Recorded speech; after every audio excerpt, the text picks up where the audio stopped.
Ai comandi dell'elicottero il comandante Luca Basso, pilota Stefano Manzoni, l'operatore di bordo e velocista sarà Marco Ongaro.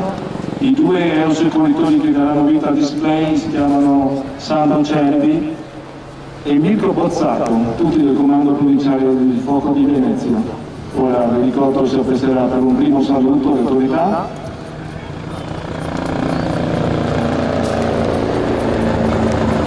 Questo elicottero è una U-109E, motor power, porta 8 persone, ha un'autonomia di 1 ora e mezza, ha una velocità massima di 311 km/h. È un elicottero certificato in categoria A con motori americani Pratt & Whitney 216 cavalli l'uno. Quindi questa macchina può anche fare e eseguire le cose atterraggi in categoria A. Ora vedremo il display che simulerà il recupero e la calata di un aerosoccorritore in acqua. Come vedete stanno per il portellone, ovviamente il primo pilota d'accordo con il cellista stanno coordinando la manovra di calata con il uccello. C'è un cavo d'acciaio lungo 75 metri che può portare 270 kg di peso. Noi eseguiamo questo tipo di interventi sia in mare che in montagna, oppure anche sulle autostrade.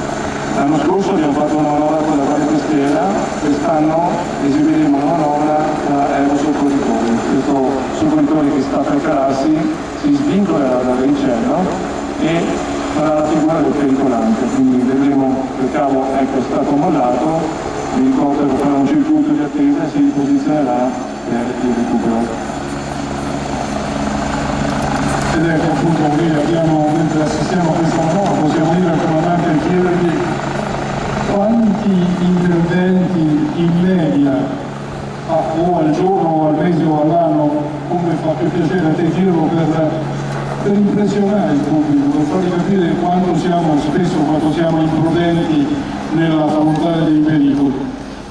Noi come reparto volo che copre un territorio molto vasto, che copre tutto il Veneto e il Friuli e le parti del nord Adriatico fino da Ravenna fino a Trieste, eseguiamo circa 200 interventi di volo all'anno. Ogni macchina esegue circa 200 ore di volo. Ovviamente questa simulazione che noi vediamo è frutto di un lavoro intenso che viene fatto quotidianamente su tutti gli scenari, marino, montano, autostradale, eccetera. Avete visto il fumogeno che indica il pilota l'esatta direzione del vento, è sempre un pochino mentre si controvento. Adesso useranno circa 15-20 metri di cavo di venticello per recuperare appunto l'aerosoccorritore. Questo equipaggio è stato protagonista anche del terremoto di Amatrice e con 109 hanno portato sul lavoro di disastro tutti i droni di cui disponiamo.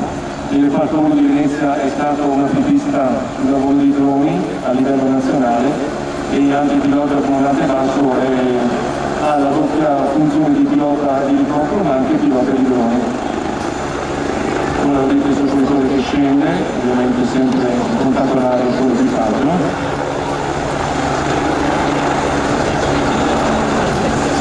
Pochi minuti fa questo stesso equipaggio è stato impegnato nella ricerca di un sub disperso nella Bicoccia e probabilmente dopo questo display sarà chiamato di nuovo a effettuare questo tipo di ricerca. Le ricerche più importanti naturalmente possono avvenire di notte perché sono quelle nelle quali bisogna utilizzare vari sistemi di navigazione, di scoperta, eccetera. Di cosa siete dotati voi per questi tipi di soccorso notturno o con cattivo tempo?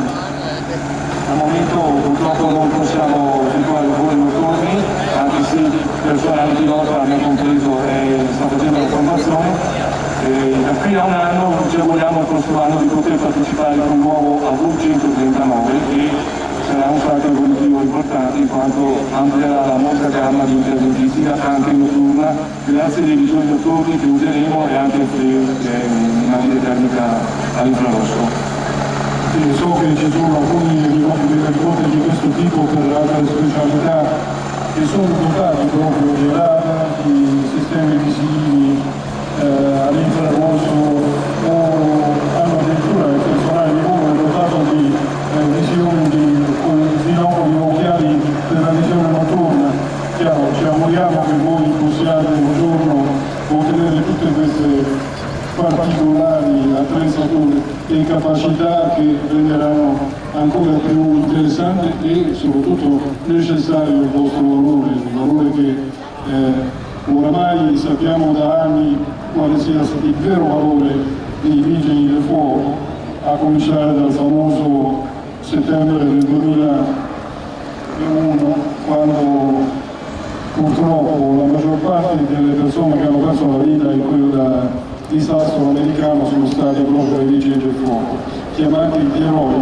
Ora il saluto da parte dell'elicottero, questo a 109, e ci prepariamo per l'arrivo di una missione speciale per la spiaggia di Jesole. Questo saluto fatto in maniera laterale. La navigazione laterale è una manovra abbastanza complessa, ora accelererà naturalmente per dare modo